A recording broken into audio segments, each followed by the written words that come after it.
కథలు. ఈరోజు కథ నిజాయితీ గల ఆవు. ఒకరోజు ఒక అడవిలో వేటకు బయలుదేరిన పులికి ఒక ఆవు కనిపించింది. ఆ ఆవు ప్రశాంతంగా అడవిలో గడ్డి మేస్తుంది. ఆ ఆవుని చూడగానే పులికి నోరూరింది. ఈరోజు ఆవు భోజనం బాగుంటుంది అని నిశ్చయించుకుంది. ఆ ఆవుపై పడడానికి రెడీ అవుతుంటే ఆవు చూసింది. ఆగండి పులిగారు, ఆగండి అని గట్టిగా కేక పెట్టింది. పులి నిర్ఘాంతపోయింది. ఇంతవరకు ఏ జంతువు పులిని ఆగమని అడగలేదు. జంతువులు భయపడడం, పరుగు పెట్టడం, వాటిని వేటాడడం పులికి తెలుసు. కానీ ఇలా ఆగమనడం ఇది కొత్త విషయం. సంగతి ఏంటో తెలుసుకుందామని పులి అడిగింది. అడగగానే అడిగినందుకు థ్యాంక్స్, మీకు అడ్డుపడినందుకు క్షమించండి అంది ఆవు. విషయం ఏమిటో చెప్పు అంది పులి. నాకు ఇంట్లో ఒక లేగ దూడ ఉంది. నేను రోజు పొద్దున్నే ఆ దూడకి పాలు ఇచ్చి ఈ అడవిలోకి వచ్చి రోజంతా గడ్డి మేస్తాను. సాయంత్రం మళ్ళీ వెళ్ళి దూడకు పాలిస్తాను. రోజులాగానే ఈరోజు కూడా దూడతో సాయంత్రం మళ్ళీ వస్తానని పాలు ఇస్తానని చెప్పాను. ఇప్పుడు వెళ్ళకపోతే నా దూడకు పాలుండవు. జీవితమంతా అమ్మ ఏమైంది అని ఆలోచిస్తూ ఉంటుంది నా బిడ్డ. మీరు నాకు ఒక్క పూట గడువిస్తే నేను ఇంటికి వెళ్ళి దూడకి పాలిచ్చి జరిగిందంతా చెప్పి మళ్ళీ పొద్దున్నే వచ్చేస్తాను. ప్లీజ్ ఈ సహాయం చేయండి అని ఆవు అడిగింది. పులి నవ్వడం మొదలెట్టింది. బాగానే చెప్పావు కథ, నా నుంచి తప్పించుకోవడానికే కదా అంది.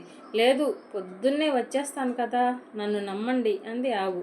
పులికి ఆవు మాట నమ్మాలో నమ్మకూడదో అర్థం కాలేదు. ఒక విధంగా ఆలోచిస్తే ఆవు మాటల్లో చాలా నిజాయితీ కనిపించింది. కానీ ఇలాంటి కథ ఎవరు నమ్ముతారు? ఒకసారి పులిని తప్పించుకున్న వాళ్ళు మళ్ళీ ఆ పులి దగ్గరికి వెళతారా? అసలు సాధ్యమా? ఏది ఏమైనా ఆవు తెలివిని మెచ్చుకోవాల్సిందే. సరేలే, వేరే ఆహారం ఏదైనా వెతుక్కుందాము, ఆవుని వదిలేద్దాము అని నిశ్చయించుకుంది పులి. మళ్ళీ ఆవు తిరిగి రాదని తెలిసినా ఊరికే సరే వెళ్ళు, రేపొద్దున్నే ఇక్కడే నీకోసం ఎదురు చూస్తాను అని ఆవుతో అంది.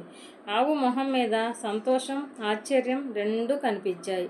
ఆవు నేను తప్పకుండా వస్తాను, నా మాట నమ్మండి అని బయలుదేరింది.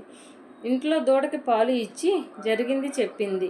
అమ్మ లేకపోయినా పర్వాలేదు, నీకు అందరూ సహాయం చేస్తారు, నువ్వు మంచిగా ఉండాలి అని దూడకి ధైర్యం చెప్పింది. గ్రామంలోని తన బంధువులు, మిత్రులు అయిన ఇతర ఆవులకి కూడా జరిగిన సంగతి చెప్పి, నేను లేనప్పుడు నా దూడను కూడా మీ బిడ్డలాగా చూసుకోండి. ఇతర ఆవులన్నీ కలిసి ఈ ఆవుని తిరిగి వెళ్లకుండా ఆపడానికి ప్రయత్నం చేశాయి. పులి నుంచి తప్పించుకొని మళ్ళీ వెళతావేంటి, అసలు ఇందులో అర్థముందా అని చాలా నచ్చచెప్పడానికి చూశాయి. కానీ మన ఆవు లేదు, నేను మాట ఇచ్చాను, నా దూడకి పాలు ఇచ్చి ఎవరికైనా అప్పగజెప్పి తప్పకుండా తెల్లారగానే వచ్చేస్తానని మాట ఇచ్చాను అని చెప్పింది. పొద్దున్నే ఆవు దూడ విడిపోతూ బాగా ఏడ్చాయి.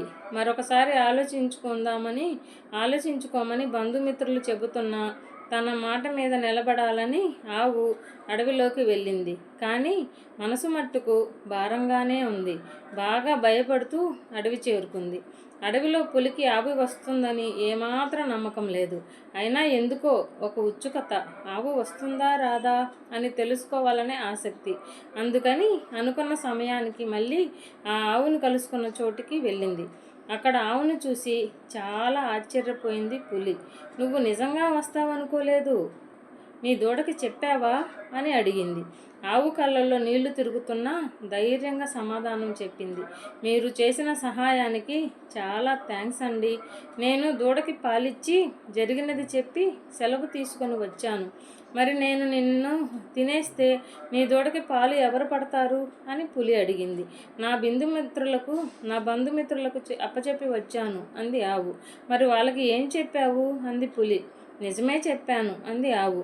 వాళ్ళు నిన్ను ఆపలేదా, వెళ్ళవద్దని అనలేదా అని ఆశ్చర్యంగా అడిగింది పులి.